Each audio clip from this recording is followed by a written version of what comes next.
안녕하세요. 저는 2024년 상상독학 하이브리드에서 재수를 하고 2025년 이화여대 패션디자인과에 합격해서 재학 중인 최은지입니다.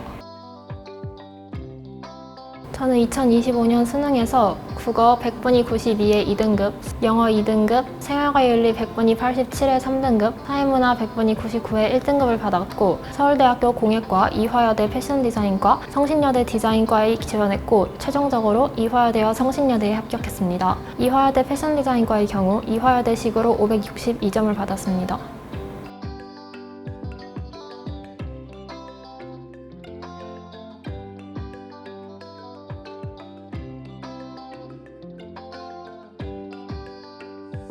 제가 현역 수능 당시에 국어에서 실수하는 바람에 아쉬운 점수를 받았는데 실기로 이화여대 예비 4번을 받게 되어 재도전하면 반드시 더 좋은 성과를 낼 수 있을 것이라 확신했습니다.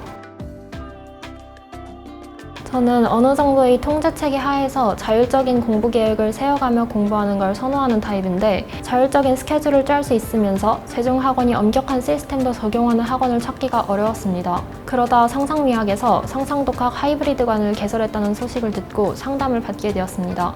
상상미학 대표님께선 저와 같은 공부 스타일을 가진 친구들을 위해 상상독학관을 개설하셨다고 하셨고 상상독학 하이브리드관에 대해 자세하게 설명해 주셨습니다. 상담 후에 둘러본 상상독학 하이브리드관은 기대 이상으로 시설도 너무 쾌적했고 이런 곳에서 재수 생활을 한다면 불편함이 덜하지 않을까라고 생각하게 되어 바로 등록을 하게 되었습니다. 전체 과목에서 가장 공부 비중이 높았던 과목이 국어인데요. 현역 때 너무 긴장한 탓에 국어에서 실수를 많이 해서 어떻게 공부해야 될지에 대한 고민도 가장 많았던 과목입니다. 저는 현역 국어 성적이 가장 큰 문제점이 기출 분석을 제대로 하지 않은 것에 있다고 판단했습니다. 그래서 먼저 마도턴 9개년 모의고사 문제집을 사서 항상 시간을 재고 풀고 틀린 문제와 해당 회차 시간 분배에 대해 매 회차마다 분석지를 작성해서 붙여놨습니다. 그렇게 혼자서 기출 분석을 완료한 후 기출 분석으로 유명한 인간 커리를 타면서 해당 선생님이 방법으로 한 번 더 기출을 다져주었습니다. 이후에도 어려웠던 또는 배울 점이 많았던 기출을 그저 단순히 다시 푼다는 개념보단 다시 분석하고 출제 패턴을 뽑아낸다는 느낌으로 반복해서 풀었습니다. 저의 경우 국어 사설은 상상독학에서 출강하시는 국어 김재홍 선생님께서 주시는 시대인재 서바이벌과 몇 개의 이감 정도만 풀었던 것 같습니다. 사설이 기출보다 공부 비중이 높아지면 저는 혼란이 오기가 쉽더라고요. 그리고 영어 또한 기출에 집중해서 공부했습니다. 영어야말로 평가원에서 낸 기출이 가장 공부하기 좋고 패턴 분석도 쉬운 최고의 자료라고 생각합니다. 그래서 저는 영어 사설은 따로 풀지 않고 주기적으로 기출문제를 풀며 감을 잃지 않으려 노력했습니다. 사회탐구는 상상독학의 도움을 정말 많이 받았습니다. 특히 사회문화는 문서연 선생님이 가르침을 받았는데 체계적으로 계산 문제 푸는 법을 알려주시고 개념 또한 단단하게 다져주셔서 선생님 커리만 따라가도 점수에 큰 문제가 없었습니다.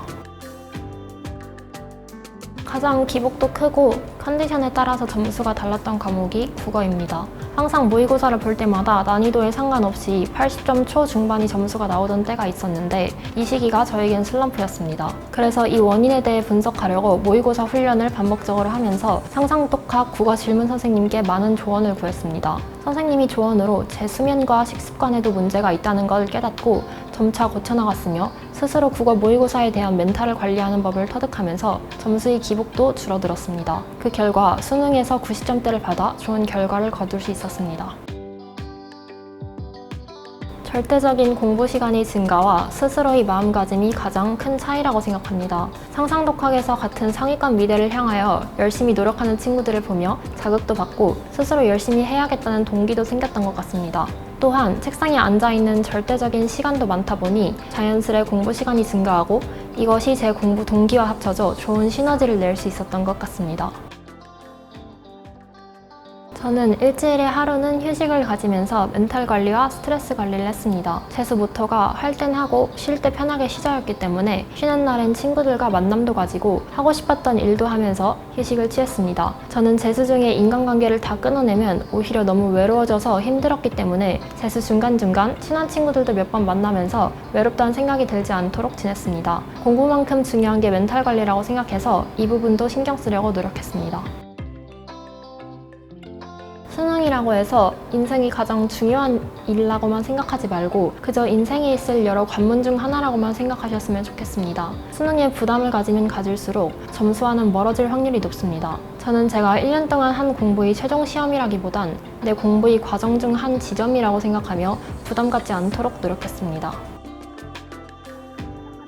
처음에 재수 결정도 어려웠을 테고 재수를 하면서 다양한 어려움이 있겠지만 결과는 여러분이 노력하는 만큼 나오는 것 같습니다. 저는 결과가 좋지 않으면 그만큼 노력을 하지 않았던 것이라고 생각하고 스스로의 노력을 의심했습니다. 여러분도 끝까지 여러분을 의심하며 방심하지 않았으면 좋겠습니다. 긴장의 끈을 놓지 말고 훌륭한 결과를 얻을 수 있기를 바랍니다.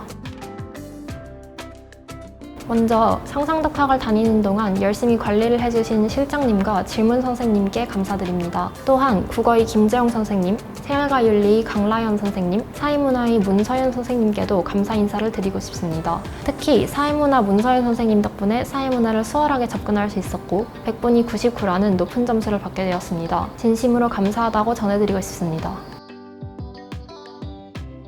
상상독학은 듣고 싶은 과목과 원하는 선생님이 단과를 선택해서 들을 수 있다는 점이 정말 좋았습니다. 스스로 학습 스케줄표를 짤 때 취약한 부분 위주로 공부를 할 수 있어서 시간을 낭비하는 일이 없었습니다. 또한 상상독학의 시설도 매우 쾌적해서 항상 공부 환경이 잘 갖추어져 있다는 느낌을 받을 수 있었습니다. 세계의 상상독학이란 호그와트입니다. 영화 해리포터 속 주인공이 머글들은 전혀 알 수도 없고 머글들이 전혀 모르는 폐쇄된 곳인 호그와트에 가서 마법사가 되는 것처럼 폐쇄적이라는 생각이 들 수 있지만 스스로를 발전시키는 공간인 상상독학 호그와트에서 대학 진학에 성공하는 마법사가 될 수 있기를 응원합니다.